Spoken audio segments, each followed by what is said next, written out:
Olá, pessoal! Vamos iniciar agora uma sequência de aulas falando aí sobre histologia vegetal. Bem-vindos ao site Quadro. Essa aula, ela é bem especial porque ela foi um pedido de uma das nossas alunas, a Yasmin. Eu espero responder tanto as dúvidas da Yasmin quanto as dúvidas de outros que estão estudando aí os tecidos vegetais, tá bom? Então, nessa primeira aula eu quero basicamente conceituar, tá bom? Falar com vocês quais são os principais tecidos, as funções gerais desses tecidos. Nas próximas aulas nós vamos ver esses tecidos organizados dentro dos órgãos, tá? Nas raízes, no caule e nas folhas. E aí dentro de cada um desses nós vamos falar de funções específicas que esses tecidos desempenham, tá bom? Começando pelo meristema, o meristema é um tecido muito importante, é o tecido que promove o crescimento do indivíduo, tá? Porque ele tem aí uma grande capacidade de multiplicação celular, tá bom? Então, as células do meristema sofrem muitas mitoses e promove aí o crescimento da planta, tá? E também é um tecido que passa pelos processos de diferenciação, tá? É um tecido indiferenciado, ou seja, as células não têm funções específicas e ele vai sofrer, então, diferenciação, que é quando as células vão formar estruturas com funções específicas. O meristema pode ser primário ou secundário, sendo que o meristema primário ele vai dar origem a essas estruturas aqui, a esses novos tecidos, que são o protoderma, o meristema fundamental e o procâmbio, tá? O protoderma vai originar aí a epiderme, o meristema fundamental está ligado aos tecidos de preenchimento e de sustentação, tá? E o procâmbio vai originar os tecidos vasculares nas diversas estruturas da planta. E o meristema secundário, ele é formado a partir de estruturas primárias, a partir de estruturas do meristema, formado pelo meristema primário, que vão se desdiferenciar e se diferenciar novamente, né? Vão novamente aí obter a capacidade de sofrer mitoses, desculpe, e se diferenciar em outras estruturas. Mas o secundário a gente vai entender melhor nas próximas aulas, tá bom?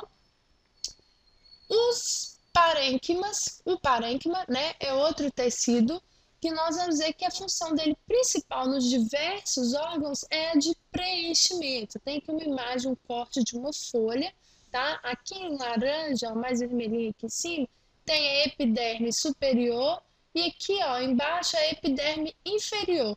Todas as células que estão entre as duas epidermes vão formar aí o parênquima, né? Exceto as células que vão compor aí o procâmbio, tá? Então, o parênquima ele está localizado aí entre as células, entre as duas epidermes, tá? Está circundado pela epiderme e ele tem a função de preenchimento. Dependendo do órgão onde ele está, né? Essas células vão armazenar água, por exemplo, né? Nas raízes, por exemplo, como a raiz de mandioca, vai armazenar o amido, né? No caule, como de batata também armazena o amido. Nas folhas, o parênquima, que contém aí o pigmento clorofila, então está relacionado à fotossíntese, ok?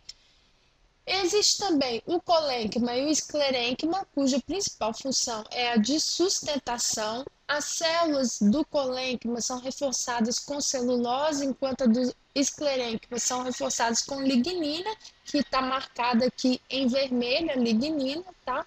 Então, essas duas substâncias, né, o reforço com celulose e com lignina, faz com que essas células sejam rígidas e, por isso, promove a sustentação dos diversos órgãos, tá? É o colênquima e o esclerênquima que vão formar aí as famosas fibras vegetais, tá?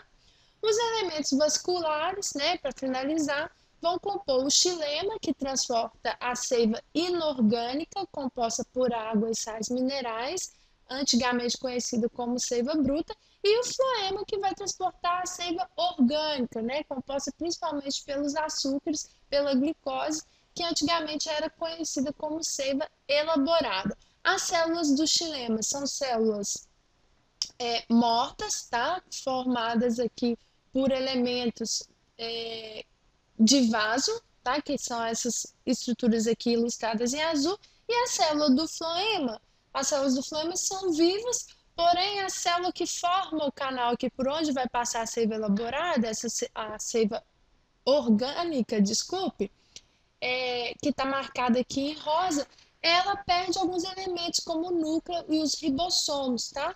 Por isso ela está sempre associada a uma célula que recebeu o nome de célula companheira, que é a célula que vai suprir aí a célula do floema com a substância que ela não consegue produzir, tá? Tem aqui uma imagenzinha de microscópio, vocês podem ver a célula maior que é a célula do floema, e ela está bem pertinho aqui da célula que é a célula companheira, tá bom?